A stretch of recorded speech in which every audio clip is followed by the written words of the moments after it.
gentlemen, I hope you're as excited as I am as I bring on the founder and CEO of DasCoin. 25 years of financial industry and technology have come together for you right here, right now. And he's going to be sharing with us of his vision of a better way that you and I can get involved in the financial revolution. Put your hands together as we bring on Mr. Mathias.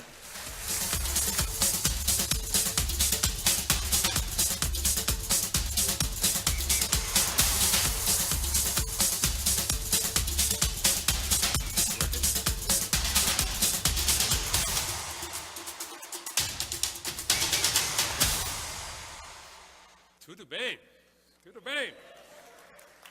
I have to confess that I love Rio. I have been coming here for about 20 years. First time I came here was about 20 years ago. And you know how when you're going through some stress and you need to be in your happy place? Often I come to Rio when I need that visualization of happiness. And it's yes, and everyone, we have a lot of people from the DasCoin family and the Net Leaders family that have come and become introduced to Rio, and they see it's incredibly beautiful, very beautiful, physically a gorgeous place. But Dave alluded to it, and I think everyone can feel it. What grabbed me the first time I came to Rio is the spirit of the people. There's a warmth and a spirit of the people here that is amazing. And Dave gave you a round of applause, but I have to, from a sincere place, I just want to give you a round of applause for many years. I've come here many years, and I really love the spirit of Rio and of Brazil. So thank you for that.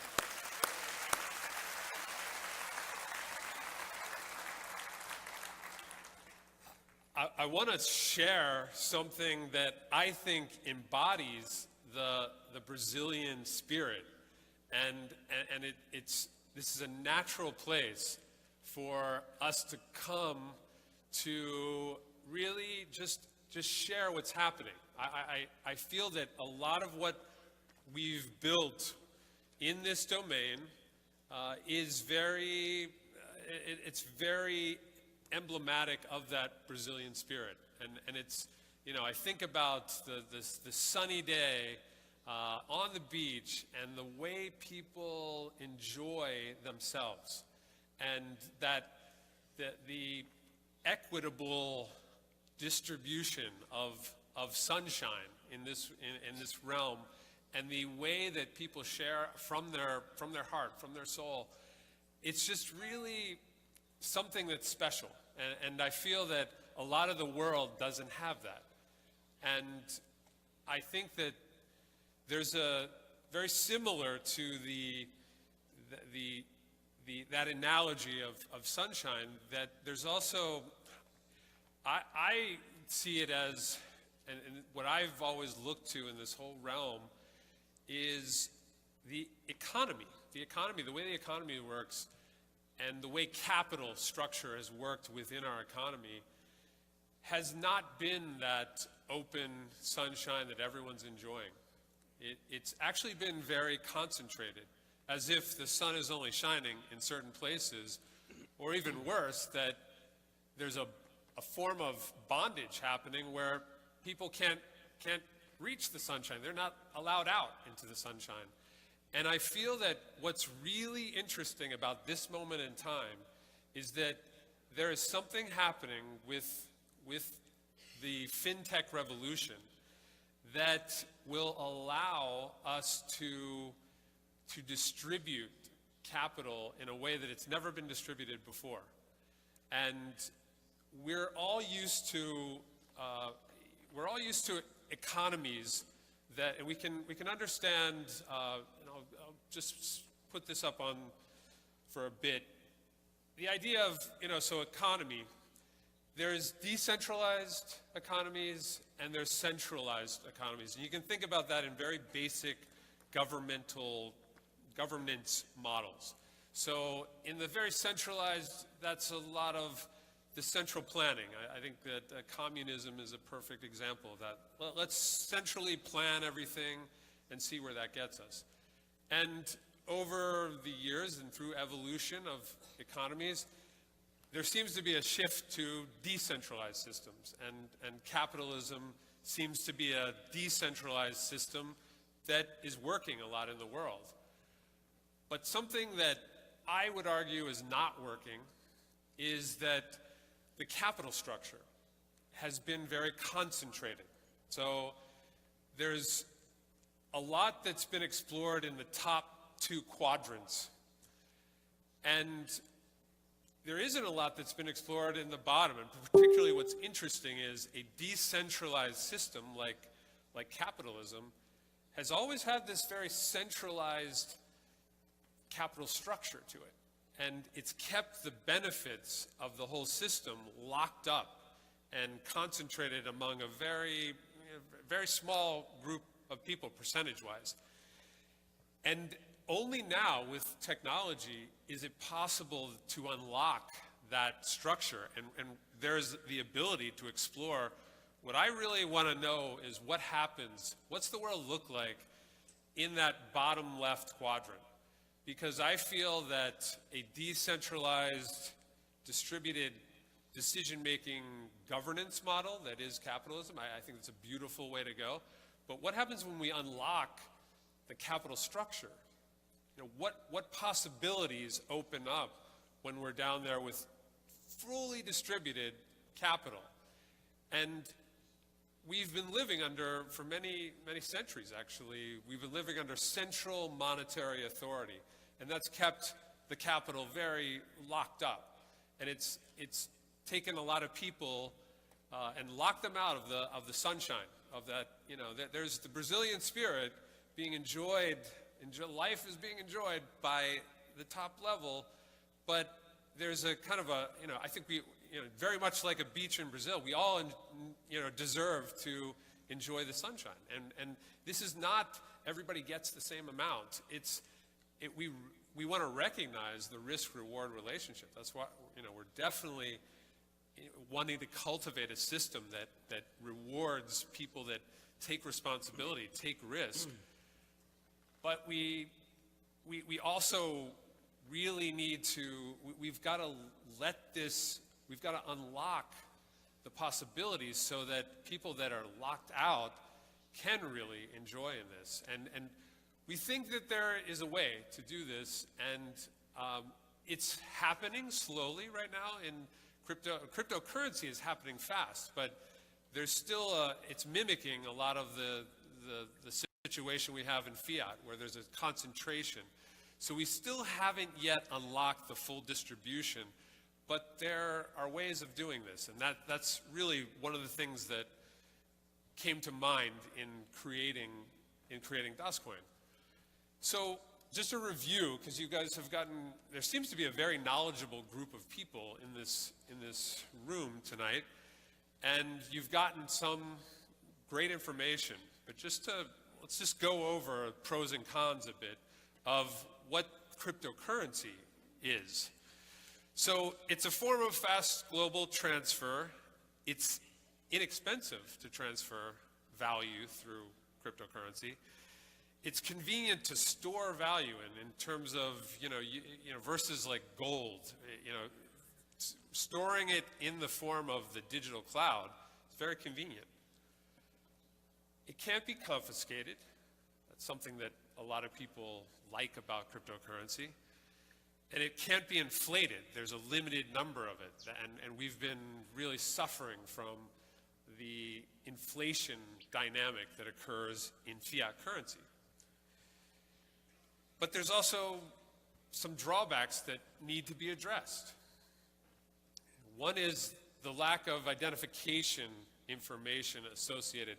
This is that whole, there's a lot of anonymity, and it could be used for bad purposes by bad people. That's something that needs to be addressed. It's difficult still right now to spend and use it easily.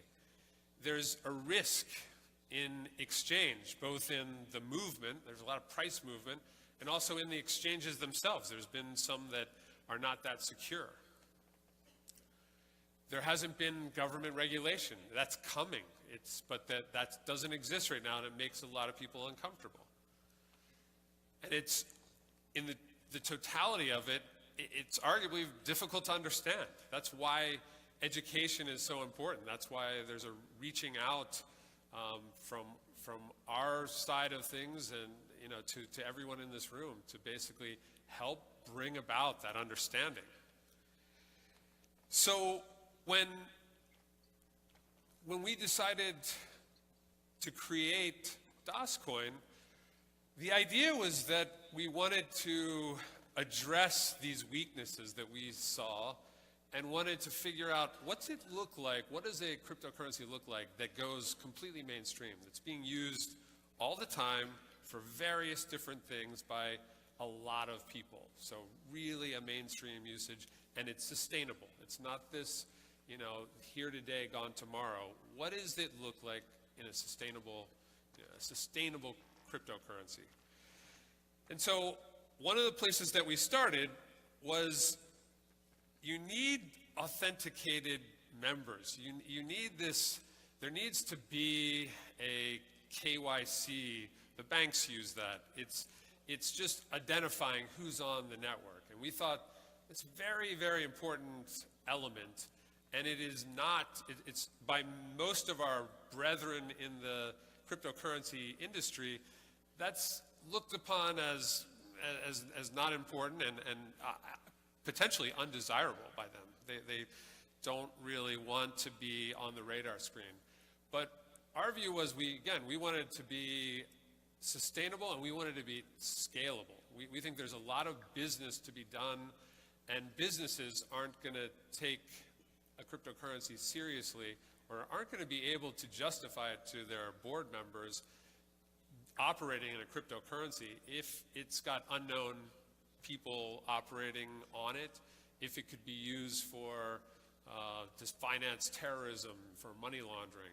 So we thought, first really important factor, this needs to be authenticated. Authenticated network, very important to us. A consortium blockchain, you learned a bit about what a blockchain is, and there's different ways to operate blockchains.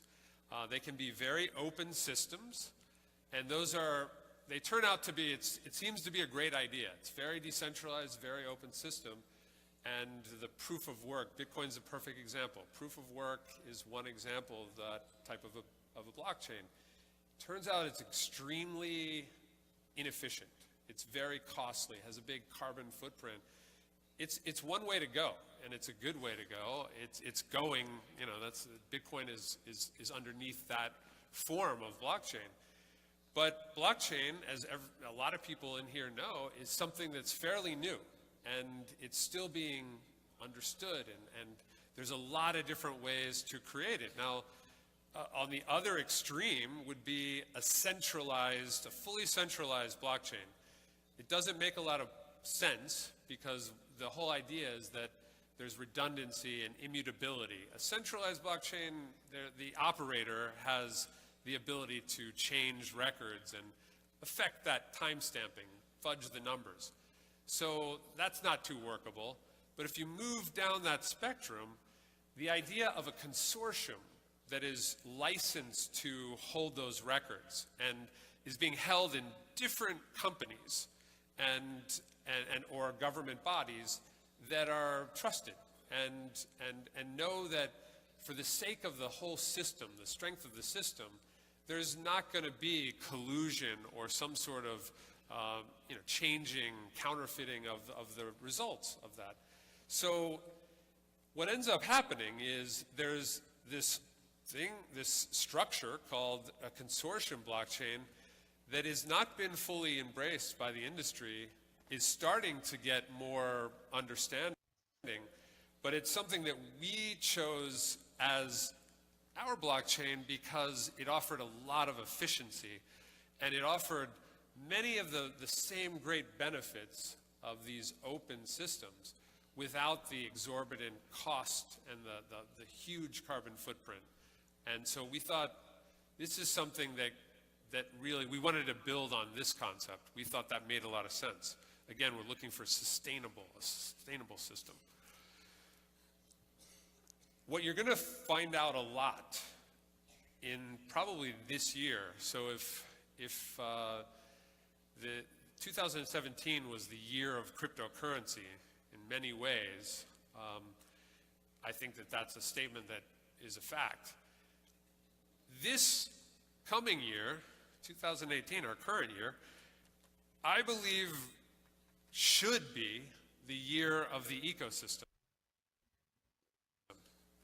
in this realm of blockchain and cryptocurrency. And it's a really, it's a signal to anyone that's really digging into this space. Look at the ecosystem.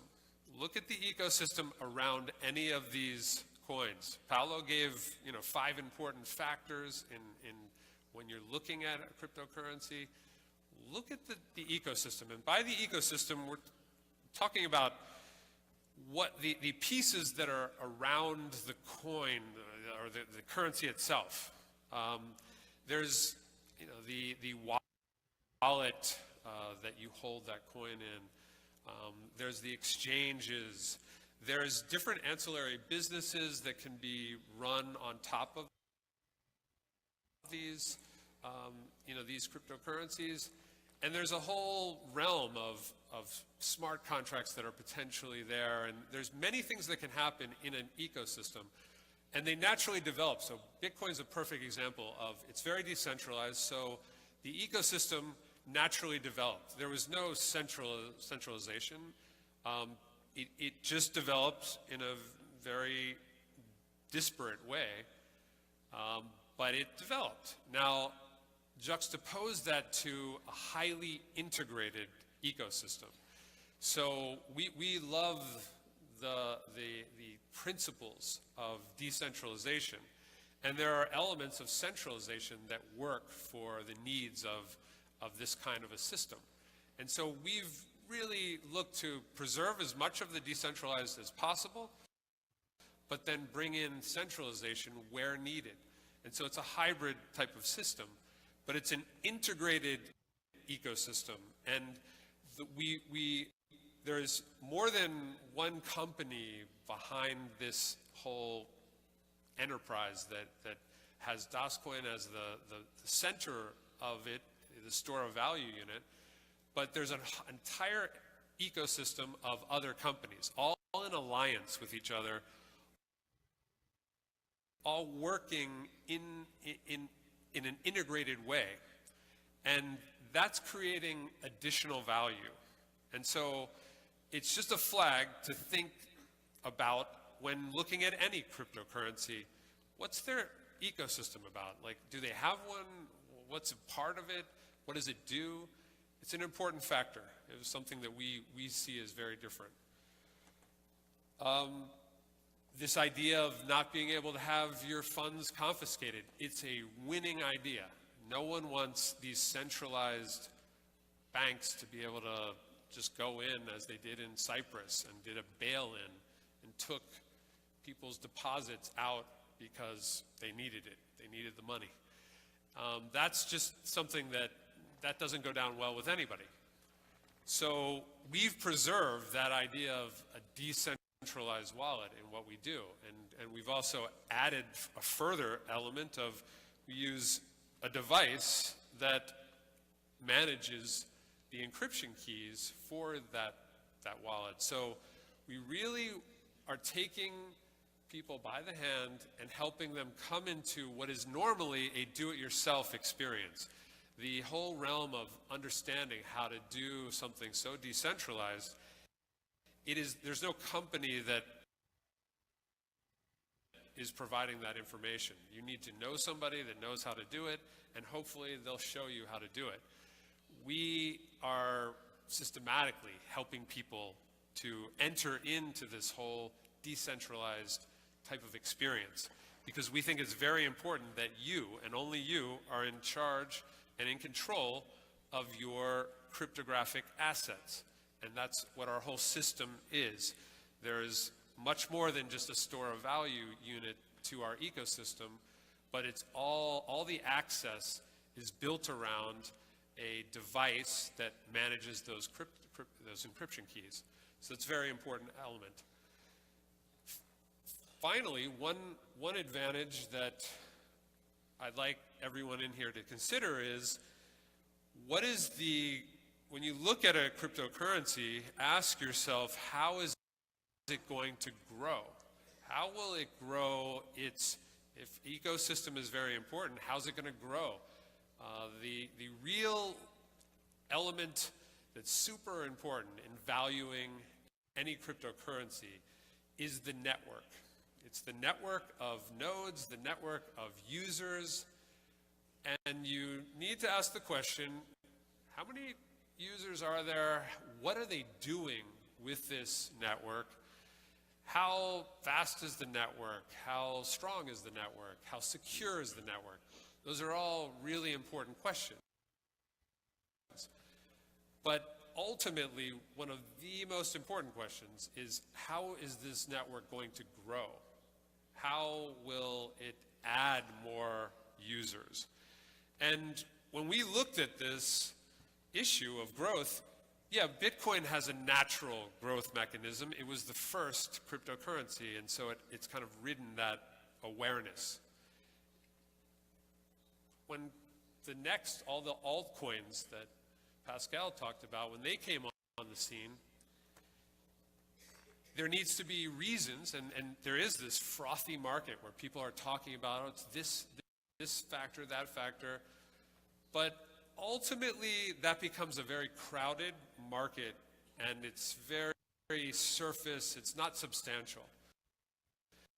And where our minds were going when we were creating this enterprise is, we believe that there's something really valuable in creating an education force, for lack of a better word, a worldwide group of people that are equipped to educate others about this space. There's a lot to learn about this space. And so this idea that, to do that, you've got to incentivize people. There's a lot of ICOs that say, that seem to be saying, when people buy this token, they're going to go and tell people they bought the token, and they're going to hope that it gets used by people. That was a scenario that we didn't think is going to be sustainable. Again, always about sustainability. And so we thought better to create an incentivized marketing system that offers benefits to people in relation to their impact on the growth. So the more impact they have in bringing people into this realm, the more people that get these ideas and get involved, the more that benefit is shared with the individual that was the conduit for that. And so this kind of a mechanism is really, you will find in doing your research, it's very rare in the whole realm. There's over 1,000 cryptocurrencies, and very few of them have any sort of marketing strategy to them whatsoever, much less a very defined, systematic incentive system for the growth to happen. So, and yet, this type of marketing has been around, and I would argue has been questionably applied to many other types of businesses, many other types of products and services, and yet the most natural application of this system of incentives is in creating a network. And you'll see that over time, this is going to become more and more of a factor. Right now, we're kind of, the odd character at the party, and I believe that with time, with the industry getting clogged up with all this messaging, we're creating a very well-educated group of what we term advocates that understand our system and help other people to understand not just our system. That's not where we want to go. We want to reach out and let people know about this entire industry. That's why something like this is put on, is to outreach about the industry itself. We're not here to hard sell anything about what we're doing. We want to share about the industry, and we'd like you to know about, we want to share about what we're doing and why we're different. And we believe that having this massive educational machine is going to make a real difference in reaching this place where, as I said in the beginning, that I believe we can unlock the capital structure. Right now, there is still, even cryptocurrency is mirroring the fiat system. It's an aspect of the industry that's not very well covered, but there's a very high concentration of wealth, of holdings within cryptocurrency right now. And I think that needs to change. And I think that our system, we have a very unusual distribution system. It's built on a minting model. And I think that type of a system is going to lead to a much more equitable distribution of units. And with that comes all sorts of possibilities. Dave Crane gave you some insight into how much jobs are disappearing and changing. And there's many very smart people. Jaron Lanier comes to mind, a guy who sees this whole digitization stripping out the middle class. He calls these grand, the siren servers. These are Google and Facebook. They offer some free services, but we end up giving up our identity. We give up our privacy. And ultimately, we're letting the entire thing be disintermediated. The entire economy gets disintermediated digitally, and wealth gets further concentrated into the hands of the shareholders of Google and Facebook. I'm just here to just share that this idea that there could be a different way. There could be a better way of distributing the capital that makes our economies move, and that there is a shift happening, and we are in the center of this kind of shift. And so you will get a better overview, a more in-depth overview of what DasCoin and NetLeaders is all about with the next speakers. But I wanted to just share a bit of insight into what some of the things that make us different. So thank you very much. Obrigado to everybody. Thank you.